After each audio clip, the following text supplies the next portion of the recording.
where comments will pop up. Okay. For both. Yes.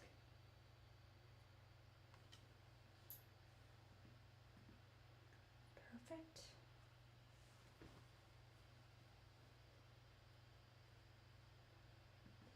All right.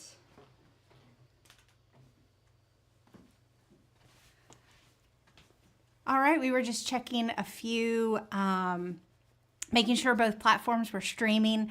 We are live from the Ankarsrum USA studios.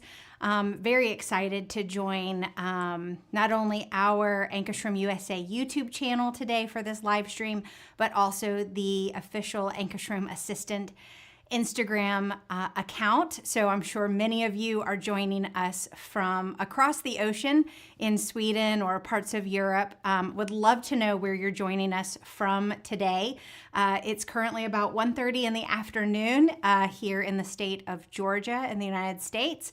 And we picked this time so that those of you who follow Ankarsrum in Sweden and in Europe could join in the evening time. That's always the fun part of choosing when to do live events. You should be able to ask questions. Our streaming software has those. I have one of my Ankarsrum USA staff members, Catherine, is here today. She's monitoring those questions. She's right here in the room with me, so she will ask me those questions as we go along. But today we're going to kind of look at the basic package and what comes with it. I think on Instagram we have a very small window screen to work with, and so I'm going to try and stay right here in the center while we go through everything. Want to go over a couple of things that you receive with your Ankarsrum with the basic package. You have your 7-liter or 8-quart stainless steel bowl. You have a dust cover lid that also works great for proofing and rising dough right here in the bowl. This also acts as a fun bowl for many of the optional accessories. So I'm sure we'll do more live videos about those accessories as we progress throughout this year. So that's a fun tool there. You also get a plastic beater bowl, but we'll go over that in a few minutes. Let's go over first your 2 main mixing tools that you're going to use with the stainless steel bowl. You've got a couple of different options. You have the dough roller and the dough knife, or the bowl scraper, as we call it here in the United States a lot of times. So you have your dough roller and your dough knife. These are actually original to the machine from 1940. Back in the 40s, these were actually made out of wood. I've seen them in person and they're very, very cool. And I think we've even posted a picture of them recently on our social media platforms. So definitely go back and check those out. It's very, very interesting. But you have a dough roller and a dough knife or a dough scraper. This is going to be pretty much for everything. If you think about it, from 1940 until 1990, when this machine first entered the United States, this is pretty much what came with the machine. So you used this for cakes, cookies, bread dough, all of the things. And I like to tell people, if you're used to using a paddle attachment on that other stand mixer that's on the market, if you're used to using the paddle attachment for a particular recipe, chances are the roller and scraper are going to do a great job for that particular recipe. So if you're trying to decide, oh, okay, I'm used to doing it this way in my old mixer, now I have the Ankarsrum, which tool should I use for mixing? A lot of times the roller and the scraper are going to be a great option because this is originally what most Swedish families used for everything. So the scraper is going to fit here in the smallest. I'm going to change our view here really quick. We've got a small hole here for the dough scraper and a large hole here for the dough hook. Now we're going to pull up on the pin. We're going to swing the arm over the bowl. And now the pin's going to go inside the roller, and then the arm is just going to go back to the side. Now, a lot of times customers will ask me, okay, how do I know where to position the arm and the roller for my particular recipe? A lot of that is going to completely be determined by your recipe, but here are some things that you're going to look for. The arm is designed to move back and forth with your dough. But what you want to be careful of is you don't want to have the arm and the roller positioned so close to the side that the dough is forcing the arm back and forth in a violent way. So you want it close enough to the side that it's applying gentle pressure to the dough because that's how it kneads the bread dough. But you don't want it so close that the arm, like I said, is violently moving back and forth. So once you get your flour added to your recipe, you're going to adjust the arm and look at the dough and see, okay, what is my roller doing to the dough? Is it applying gentle pressure to the side? And if it is, then that's the perfect location with a little bit of movement. Now, another question we get asked a lot is about the speed on the Ankarsrum and what speed you should be mixing at. I tell people if you think of the speed control knob like a clock, with 12 o'clock being the lowest speed, you're going to typically knead bread dough somewhere between 12 o'clock and 4 o'clock speed. You never really want to knead bread dough higher than a 4 o'clock speed. And for those heavier, stiffer doughs or a large batch, you're typically going to knead on a much lower speed, which will allow the arm to gently move back and forth with the dough. So I would encourage you to go watch our masterclass video on using the dough roller. That is a fantastic resource for learning how to properly set the arm and the roller for your particular recipe. Catherine, just let me know if we have any questions popping up. Oh, so sorry. Totally forgot that to plug in the laptop to make sure that our battery doesn't die. So power cord is in my bag right there. You can just set it right up here on the counter. Perfect. So we're going to get that taken care of.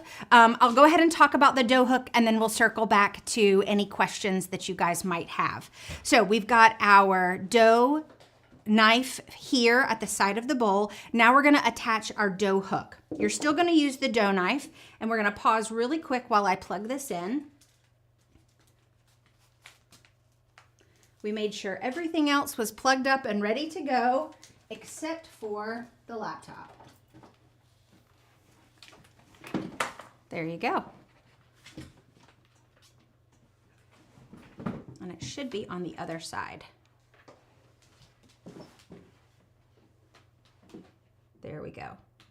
Perfect. So dough scraper is still going to fit here, even when we're using our dough hook.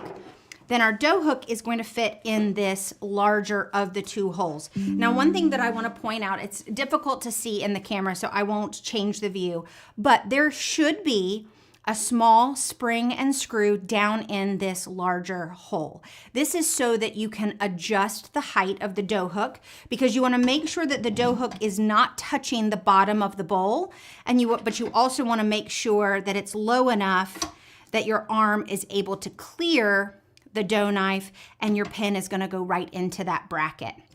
So just make sure when you unbox your Ankarsrum from the very beginning, just make sure that that spring and that screw is present down in that hole. Now, if it's not present, double check your box. The Ankarsrum Assistant is still to this day made by actual human beings. So if by chance that screw and that spring were not positioned far enough down in the box during transportation, especially across the ocean, on a boat, the vibrations can actually cause that spring and that screw to come loose and fall out in the box.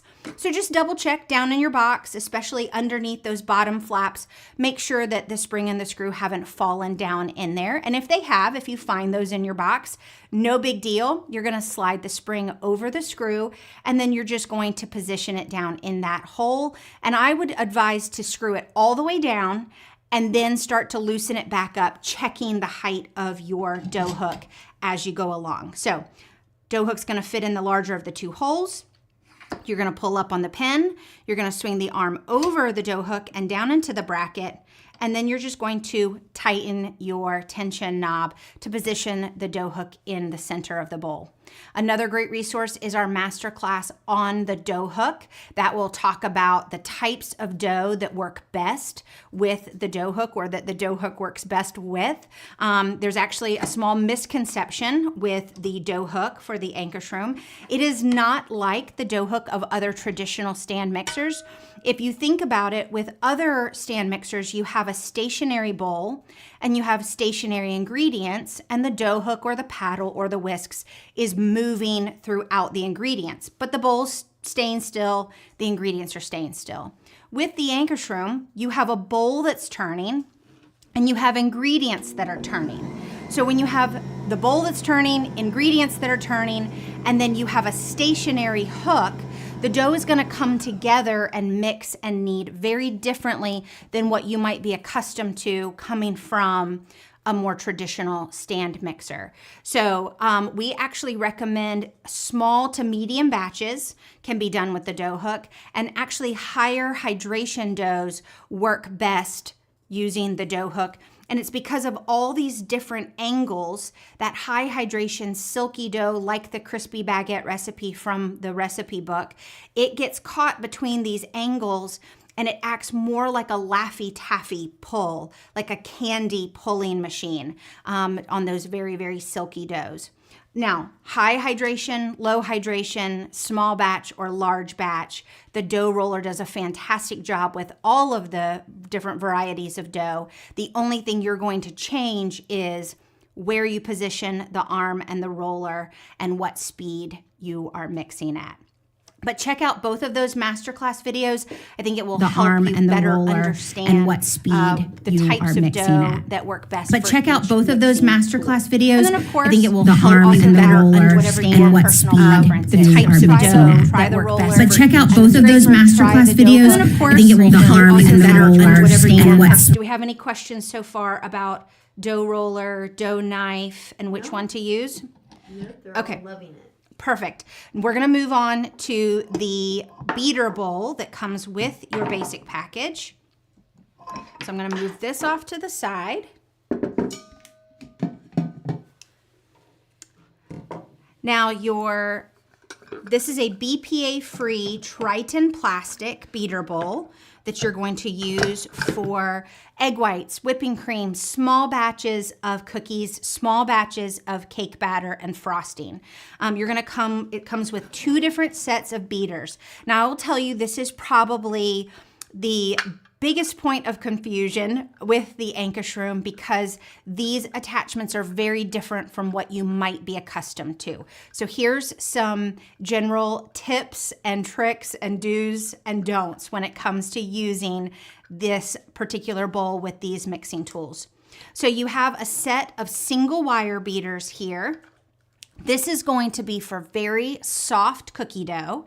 And this is also going to be for those cake batters or soft frostings that are just a very small batch. You want to always make sure that you're using completely soft room temperature butter when you're using these beaters for your cookie dough, or and even a pie crust. There's a fantastic pie crust recipe in the recipe book that comes with your Ankarsrum, and it uses completely soft room temperature butter, and it makes a beautiful pie crust. So just the big things to remember: always use completely soft room temperature butter. Use the chocolate chip cookie recipe found in the recipe book as kind of a guide. Compare that recipe to any other cookie recipe that you might be wanting to make. Kind of look at the list of ingredients and kind of use that as a resource to determine, is your recipe larger than the recipe in the cookbook? If it is, probably shouldn't use this bowl. You'll want to use the stainless steel bowl with the roller and scraper. Also ask yourself, is this cookie dough recipe that I want to make heavier than the cookie recipe in the cookbook? Are there more added ingredients like nuts and chocolate chunks and big heavy things that you're going to be adding? If it is heavier or a stiffer cookie dough than what's in our recipe book, then I would definitely suggest using the stainless steel bowl with the roller and scraper. Another fabulous resource is another masterclass video that we have on making cookies, and we go over all of these do's and don'ts. So those are going to be your restrictions with the single wire beaters. So soft cookie dough, not more than 1 recipe worth of our chocolate chip cookie dough recipe found in the cookbook, and nothing heavier than that particular recipe. Always use completely soft, room temperature butter. And then once you start mixing your dry ingredients into your cookie dough, so a very traditional cookie recipe, you're gonna cream your butter and your sugar together. You're probably gonna add your eggs and your flavoring, vanilla, coconut, whatever type of flavoring you're adding. Then you're probably gonna start adding the dry ingredients, the flour mixed with the baking soda, the baking powder, and the salt. So once you start adding those dry ingredients, you want to make sure you are mixing on the absolute lowest speed. Once you get that flour incorporated, and if you're adding chocolate chips here, you're gonna add that in and you're going to mix just until the dough comes together. Once the dough is incorporated, the flour is incorporated, the chocolate chips are incorporated, you wanna make sure that you turn the machine off. One of the most common mistakes that consumers make when they are using this bowl for making cookies is they are mixing on way too high of a speed when they start adding the dry ingredients, and then they mix the cookie dough too long, and what ends up happening is the dough starts getting so thick as it comes together that you run the risk of breaking the beaters, chipping a tooth on this main gear here. And you also run the risk of that massive amount of cookie dough is trying to form a ball, and it's putting unwanted torque on this bowl, and it can cause the bowl to crack and break. So that's one of the most common mistakes we see consumers making when it comes to using the plastic beater bowl with the single wire whips for making cookies. So just mix your dry ingredients on the lowest speed, mix just until it's incorporated, and then turn it off, and you should be good to go. Now your other set of beaters that you're going to get with your basic package, and we're just gonna pop these off. They come off super easy for easy cleaning. The gear comes apart completely. Now remember, when you take this apart to clean it, make sure you don't lose this gear. Make sure it goes back in, because though the machine will work without that gear, your beaters will not properly whisk if that gear is not in place. So we've got our gear, and now we have our multi-wire balloon whisks. These whisks are going to be for egg whites, whipping cream, a very, very light icing, things that you're wanting to aerate. Angel food cake is very popular here in the US, and that uses a lot of egg whites, and it's a very fluffy, very light cake batter. So you could totally do that with this. Just remember, if your cake batter calls for softened butter that you're going to cream together with sugar, you need to be using the single wire beaters or the main bowl with your roller and your scraper. So you never want to use these multi-wire whisks for anything heavier than egg whites, whipping cream, maybe a pancake batter, but nothing really heavier than that. So that's gonna be your multi-wire balloon whisks, your single wire beaters, and your BPA-free Triton plastic beater bowl. We also have now an optional accessory where you can purchase a stainless steel version of the beater bowl. I don't have one here with me today. I did want to show you one thing really quick. We're going to put this back on. The bowl lid that fits on your stainless steel bowl also fits on your plastic bowl. So when you are whipping egg whites or whipping cream or making your own butter, which is super fun to actually over whip your whipping cream and make your own butter, being able to put the lid on for that process is fantastic so that you don't have liquid splashing out into your kitchen. So the lid does fit both bowls. But what I was mentioning was we have a stainless steel beater bowl option. Now, a lot of consumers are like, oh, perfect, I will get that, and I'll be able to make heavier cookie dough in the stainless steel beater bowl. The problem with that thinking is that you're still dealing with the same beater assembly. So even if you purchase the stainless steel beater bowl, I still would follow the same guidelines for making cookie dough, even in that, because you're still dealing with the whisk assembly and the single wire beaters. So what do we do for heavier cookie dough? What do you do with large batches of cakes, buttercream frosting, things like that? Now, remember I mentioned in the very beginning of our live stream that from 1940 till at least 1990, when the Ankarsrum first came into the US, the dough roller and the dough scraper was really the only mixing attachment. I think there was at some point some type of beater assembly that you could use, but for the most part, and especially in the very beginning, this is the only bowl and mixing tool that Swedish families had to use. And so you can use this for pretty much everything. Cakes, cookies, bread dough, pie crust, mixing meatloaf, sausage meat, any of those things can be done with the dough roller and the dough scraper.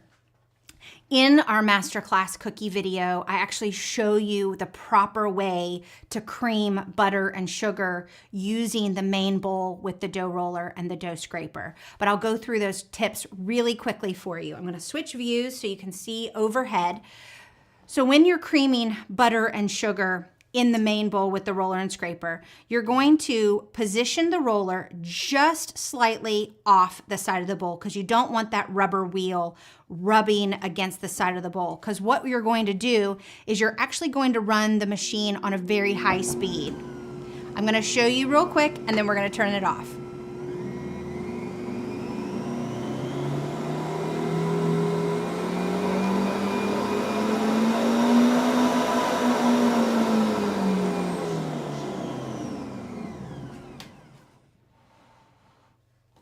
So on that super high speed, what's happening is you're still going to use, let me back up, you're still going to use completely soft room temperature butter, because if you try to use cold butter here, because of our spring-loaded arm, the arm's just going to bounce with that cold butter. So using completely soft room temperature butter and running the machine on a very high speed. And when I say high, I'm talking like 6 o'clock to 8 o'clock, which 8 o'clock is the highest speed. So anywhere between 6 and 8 o'clock, you're going to run the mixer and let it start creaming and whipping that softened butter. Let it get creaming, then add part of your sugar, let it continue to cream, add the rest of your sugar. This shouldn't take more than a minute, so it's not taking very long to do this. You may need to turn off the machine, scrape any collected butter off of your dough roller that might have collected there. You might need to scrape it off 1 or 2 times, but then as soon as you turn the mixer back on, it will continue to cream and whip that butter and sugar, and it just does a beautiful job. You can also make marshmallows in the stainless steel beater bowl with the roller and scraper. It's completely heat safe, so you can pour boiling sugar syrup in here. You can make your different types of Italian buttercream frosting, Italian meringue buttercream frosting, all of those that use a boiling sugar syrup poured over whipped egg whites. You can do all of that here. You can do a large batch of egg whites with the roller and the scraper, and also a large amount of heavy cream as well for making whipped cream, or continuing to over whip and make your own homemade butter using the roller and scraper. So definitely check out that masterclass video on making cookies in the 2 different bowls, because we do them actually side by side, so you can totally see the different tips and the tricks and all of that sort of thing. So do we have any questions up to this point? Yes. Let's see. Someone wants to know which parts are you allowed to put in the dishwasher? That is a great question. So dishwasher safe. Now here's the thing that I know, it is very different. Dishwashers here in the United States are very different from dishwashers in Europe and in Sweden in particular. And our water quality also here in the United States differs drastically from state to state, even city to city. So here in the States, I actually recommend just hand washing everything. I know that it's very common for Swedish dishwashers, European dishwashers to not have a heat element. And so in your owner's manual, it will actually tell you exactly which parts are dishwasher safe. Stainless steel bowl is dishwasher safe. I believe the dough hook is dishwasher safe. I think in the owner's manual it says that the plastic beater bowl is dishwasher safe, but that's one of the things here in the US that I do not recommend putting the bowl in the dishwasher. Excuse me. Just because of the different types of water quality that we have here. Dish soaps can also range in how harsh they are. And then our heating elements also can deform your plastic beater bowl if it goes through the heat cycle and then completely cools. If you're not careful, it can deform the bowl. I know because mine accidentally got put in the dishwasher and now it has a little bit of a flat side edge on one side. Still works great and I still use it every day, but it accidentally made it into the dishwasher. So went through that heating cycle. So, but your owner's manual will tell you everything. Just keep that in mind if you are in the United States, that just keep in mind water quality, heating elements in dishwashers, and the harshness of some of our detergents. I prefer to just hand wash everything for those reasons. Any other questions? When my dough forms a ball, it moves the handle a lot. Should I move the roller closer to the center? Okay, so if you have, if your particular recipe that once you add all of the dry ingredients, all the flour, it forms a ball rather quickly, my recommendation is position the arm in the roller so that it's applying gentle pressure to the dough, but turn your speed down to somewhere between 12, maybe 2 o'clock at the highest. At that lower speed, you can allow the arm to move gently with the dough because it's mimicking that hand kneading motion. So it's okay for the dough to be moving the arm back and forth as long as it's doing it at a very low speed. So totally fine to let the arm move because you definitely don't want to over tighten your tension knob and really crank this down. I'm still trying to figure out the right terminology to use when we write recipes and we say, position the arm in the roller 2 inches or 4 centimeters or whatever away from the side of the bowl and lock it in place. The biggest thing is to remember is you're really not locking the arm because it can still freely move to the center. So another misconception is that you as the consumer need to crank down super tight on your tension knob. You don't want to over tighten that. The arm is designed to still freely move. So if you want the arm to move with your dough, just make sure you're kneading at a much lower speed so it has that gentle kneading motion. Hope that answers your question. Okay, and then my dough often splits into 2 different pieces while being kneaded, and the 2 pieces do not coalesce. I'm so sorry, I don't know that word. I'm so sorry. Let's see. Coalesce. Oh, okay. Okay, so that's okay. So the dough's coming apart while you're kneading. Most likely because of how the dough is moving, the dough knife can actually move back and forth also with the dough. So what's probably happening is that your dough is sticking to the dough knife, and as it moves, it's pulling the dough knife away from the side of the bowl. I'm going to change the view here. So the dough's coming from behind the roller, coming in contact with the dough knife, and if it's a stickier dough in particular, as the dough continues to travel, it's going to pull the dough knife away, and then the next time the dough comes behind, if the dough knife is way out here, some of it's going to go behind and it's going to cut it in half. I really wouldn't worry about it too much. I really wouldn't, because even if it's split into 2 different pieces, as long as those 2 pieces are going between the roller and the side of the bowl, it's kneading it and it should be totally fine. You might just play around with the speed that you're kneading at to make sure if it's going too fast, that the stickier dough is slamming into the dough knife and then pulling the dough knife away from the side of the bowl. You might just want to turn the speed down a little bit.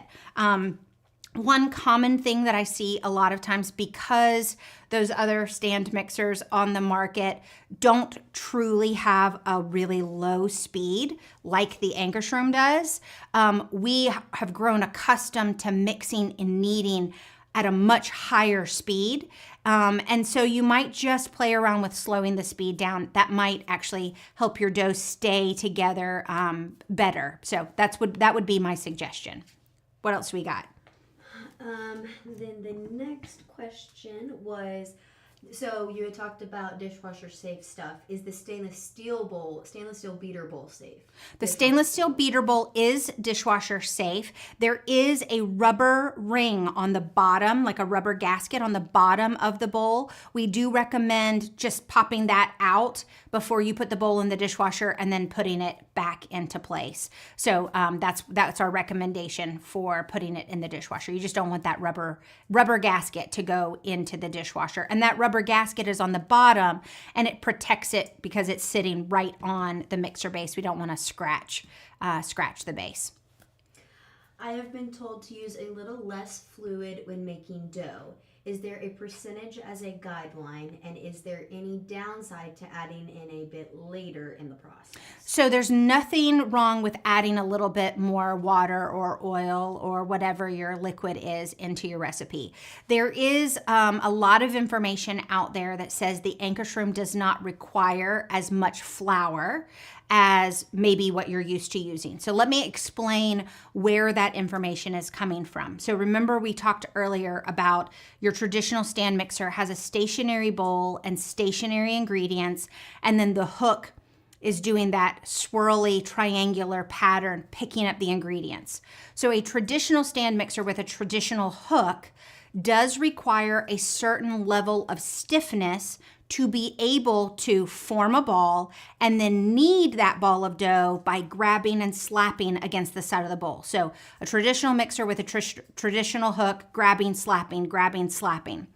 With the Ankarsrum, however, the dough roller and the dough scraper don't necessarily require that certain level of stiffness to be able to knead the dough, because the dough roller is kneading the dough against the side of the bowl. So it's more pressing is how it's kneading versus grabbing and slapping.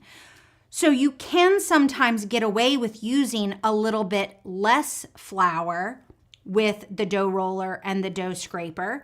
And the same is true for liquids. You can sometimes get away with using a little bit less liquids with the dough roller and the dough scraper. But if you have a recipe that is by weight, so it calls for a certain number of ounces or milliliters of liquid and a certain weight in grams of flour, absolutely use it exactly how the recipe is written. Just understand that if the dough does come together and form a ball right from the very beginning, you're going to need to make an adjustment with your arm and your roller and with your speed to knead at a slower, lower speed for that stiffer ball of dough. And then, like we talked about earlier, the Ankarsrum dough hook is not designed at all like a traditional dough hook.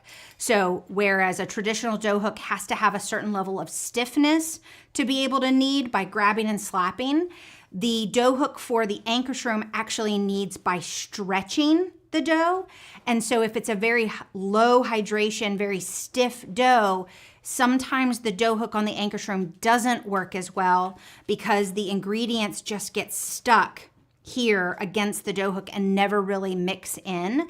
And so just use the recipes in our recipe book as a guide, and definitely go back and watch those 2 masterclass videos on the dough hook and the dough roller so that you can see the type of dough that works really well. And I know that one question that we've had recently is, will you do a video showing a low hydration dough like a traditional bagel dough and show what you mean by that using the dough roller and scraper? And that is something that we will absolutely do in the future. So hopefully that explains where that whole where that comment comes from of, oh, the Ankarsrum doesn't require as much flour as other stand mixers.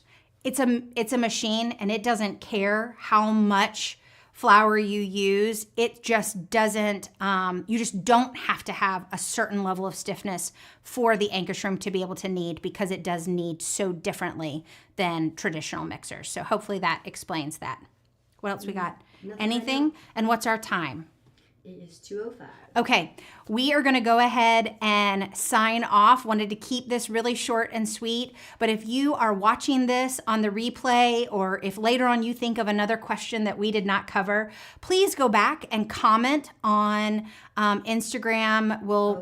We've got another question coming in. Really quick, can you explain exactly where they can find this, like the rewatch? Yes. And then they want you to go over again where to locate the masterclass videos. Okay, so masterclass videos are on our YouTube channel, both on Ankarsrum Assistant YouTube channel, which is the official Swedish YouTube channel, or on Ankarsrum USA's YouTube channel. They're listed, both of them are there. If you go to YouTube and you search Ankarsrum Masterclass, then you should see them. I know we also have several copies of them with subtitles in other languages, so you can check those out. That's where the masterclasses live, is on YouTube. And then to rewatch this live Q&A, it will, as soon as we hit end stream, it will be on Ankarsrum USA's YouTube channel, because we went ahead and streamed it there today. And then we will archive it and repost it on Ankarsrum's Instagram account. So it will be posted later on. But if you have any other questions, feel free to reach out. The email address for the Ankarsrum customer support in Sweden is info@ankarsrum.com. If you are a US customer, then you will reach out to my office, and that email address is info-us@ankarsrum.com. But you can go onto YouTube and you can type your comments or questions there. And then, like I said, we will repost this onto our Instagram account. And if you have any additional questions, you can post them there, or just send it to us in an email. One other resource that I want to offer to you is that if you have questions while you're using your machine and you're not quite sure if it's functioning properly, or you have a question about your dough that you're unsure of, a video always helps. So if you are asking customer support in Sweden, or you're asking customer support here in the US, take a short video on your phone, send it to us and say, hey, does this look right? Am I doing this right? Is this the right speed? Is this the right arm placement? Because we totally understand that this is a completely different design than what you might be used to. So we are absolutely always willing to help answer those questions. So anything else? Are we good? No. Okay, we are going to go ahead and sign off. Thank you so much for joining us this evening, for all of you in Sweden and Europe. And if any of our US customers are watching on our YouTube channel, thank you so much for taking some time out of your afternoon, and we will see you again in the future.